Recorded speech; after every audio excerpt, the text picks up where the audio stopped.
So guys, ഇത് കാവിലക്കാട് പുതിയ പാലം. കാവിലക്കാട് നായർതോടിനെ ബന്ധിപ്പിക്കുന്ന പാലമാണ് ഈ കാണുന്നത്. ഇങ്ങനെ പോയി കഴിഞ്ഞാൽ കോട്ടായി. ഇതാണ് നായർത്തോട്. അങ്ങോട്ട് ഇറങ്ങിക്കഴിഞ്ഞാൽ നായർത്തോട് ടൗണിൽ കണ്ണാണ്ട് കയറുക. ചൂണ്ടിടാൻ വന്നിട്ട് ഇവിടെ കുറേ ആൾക്കാർ.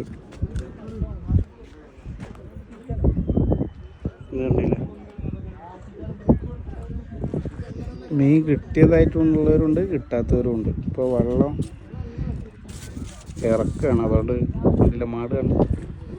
അതുകൊണ്ട് മീൻ കിട്ടൽ വളരെ കുറവായിരുന്നു.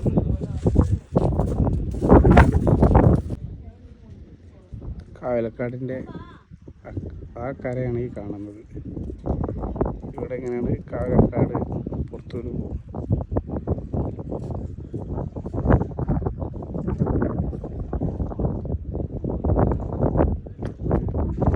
അവിടെയാണ് ജെട്ടിയും കട. ആ കുട്ടി കാണുന്നത്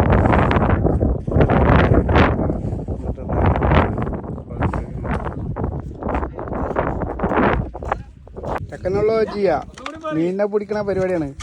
കുളം കലക്കി മീൻ പിടിക്കൽ, അതാണ് ഇപ്പൊ. കുപ്പി കലക്കി മീൻ പിടിക്കൽ.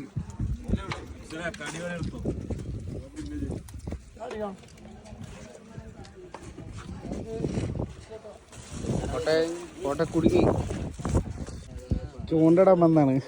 ചൂണ്ടിട്ടിട്ട് ഒന്നും പോലും കിട്ടിയിട്ടില്ല. ഇന്നലെ പരക്ക മീനേന്ന്. അപ്പോൾ ചെക്കന്മാര് ചായ മേടിച്ചിരുന്നു. അപ്പോൾ ചായ കൊടുത്തപ്പോ അത് ആന കരിമ്പ് തൊടത്തി കയറിയ ചായ കൊടുത്തപ്പോ വേഗം നോക്ക് ചായ ഉഷാറാക്ക്.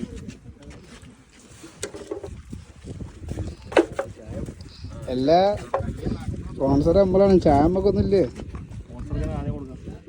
ഈ കണ്ട ആൾക്കാരൊക്കെ ചൂണ്ടിടാൻ വന്നാണ്. അവർക്ക് കിട്ടിയിട്ടുണ്ട്. സെക്യൂര ചായ എന്താ പാട്?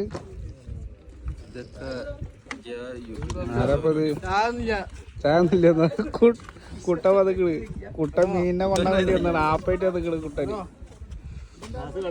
റഷീദ് ചായ വയ്ക്കണത് ഷബീർ മുതലാളിയാണ്. ചൂണ്ടൊക്കെ നേന്ത്രത്തെ വയ്ക്കുന്ന ആളാണ്. ഭംഗിയുണ്ട്. പണി കുറച്ചും കൂടി കിടക്കാണ്. കടിയൊന്നും കിട്ടൂല. ആന കരിമ്പ് തടത്തി കയറിയില്ലാവോ ലാസ്റ്റ്? ഫാസില എനിക്കൊന്നും വേണ്ടേ? ഫാസില് തലയിച്ച് എന്തായാലും കാണാടത്തേല്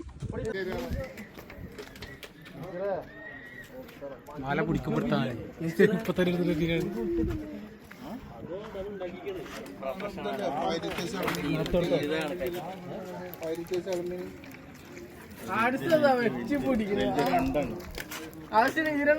ഒരു കുപ്പി പോയാലെന്താ?